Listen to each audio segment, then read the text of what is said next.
Then Tiffany walked over to me and she said, "Hello, sir. Do you like that phone?" And I spoke to her and I said, "Yes, I like this phone." And I asked her how much the phone costs and what's the plan on this phone. And she spoke to me and said, "The phone is $100 and you pay $50 a month, free text and free talking."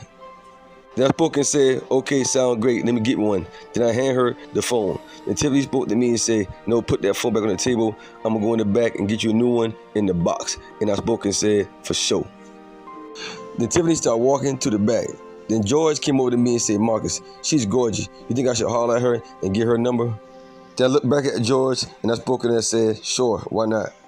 Then George spoke and said, "Okay, when she come back out, I'm going to holler at her and get her number." Then I looked at George and I said, "For sure." Then Tiffany came back to the counter and she said, "Okay, guys, y'all phones are ready." Then George spoke and said, "Okay, how much it is?" Then Tiffany spoke and said, "George, your phone was free, but his phone is $150. Then George spoke and said, "Okay, bring it up." Now back in Egypt on the battlefield, the God of Destruction completed his transformation. Then he spoke and said, "Now I'm going to destroy y'all too." Then the Pharaoh Amaral spoke and said, "Brothers, step back. The God of Destruction had the power of the phoenix." Then the God of Destruction spoke and said, "You're too late."